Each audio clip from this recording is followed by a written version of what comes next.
नमस्कार.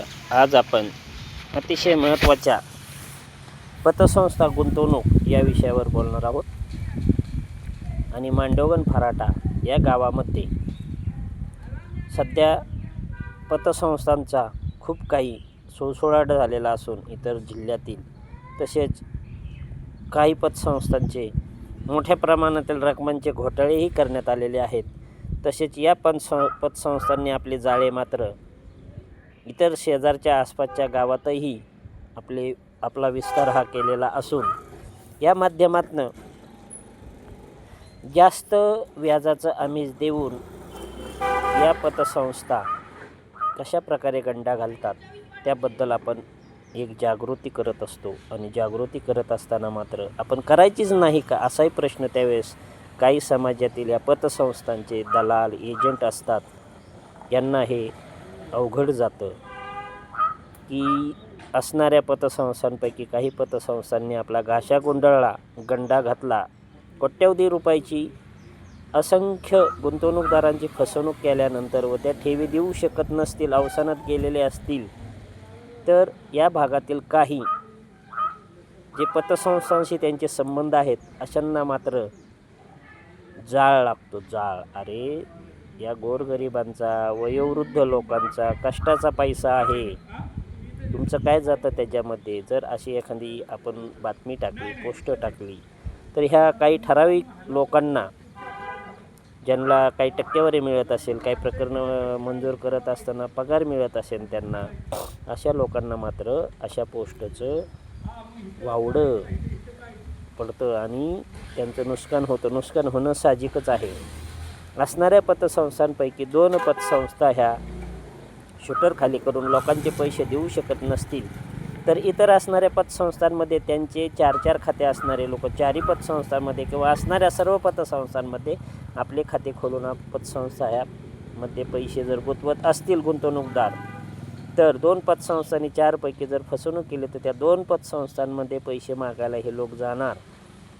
यांना कोणी सांगण्याची आवश्यकता नसते, काही नसतं. परंतु या पतसंस्था चालकांचा अथवा त्यांचे काही एजंट असतील, काही लोक असतील सहभागी असणारे, यांना मात्र हे खूप अवघड लागतं. आपली संस्था चांगली आहे ना, आपला व्यवहार चांगला आहे ना, मग आपल्याकडं पैसे मागायला येणाऱ्या गुंतवणूकदाराला आपण त्याचे पैसे देऊन का टाकू नये, दिल्यानंतर कशासाठी समस्या उभ्या राहतील, हा अतिशय महत्त्वाचा मुद्दा उपस्थित होतो. आणि कोणी पतसंस्थांबद्दल आवाज उठवला, कोणी काय केलं, हे प्रत्येकाचं कर्तव्य आहे. लोकांनी आपली गुंतवणूक काढावी का न काढावी हा त्या गुंतवणूकदारांचा प्रश्न असतो. आणि अशावेळी मात्र काही पतसंस्था हितचिंतक जे असतात त्यांना मात्र खूप हा विषय अवघड लागतो. तसं कारणही त्यांनाच माहिती असू शकतं, परंतु गुंतवणूकदार हे वाचले पाहिजेत.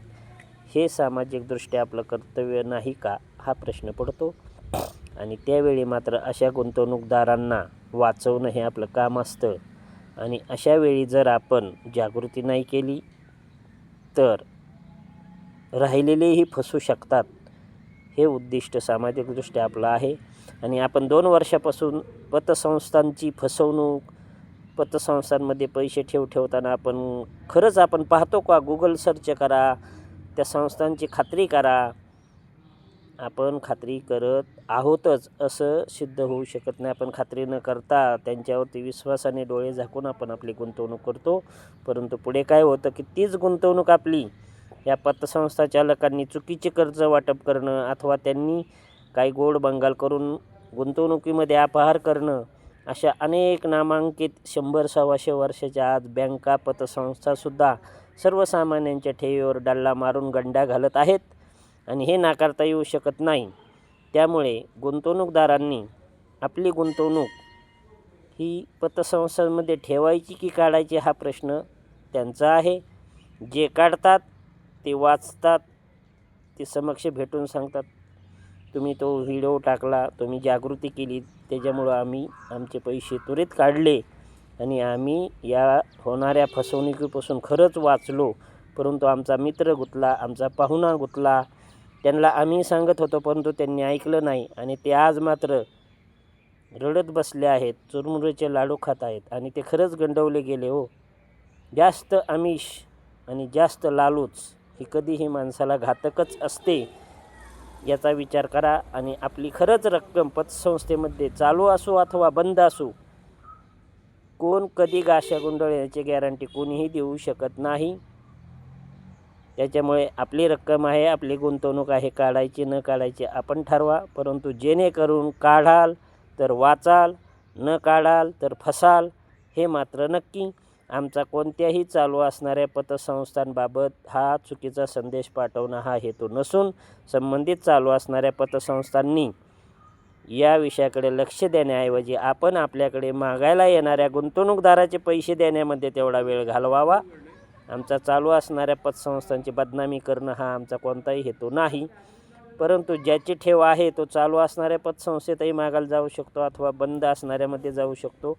हे तुम्ही नाकारू शकत नाही, आम्ही नाकारू शकत नाही. हा प्रश्न ज्यांनी ठेवला त्यांचा आहे.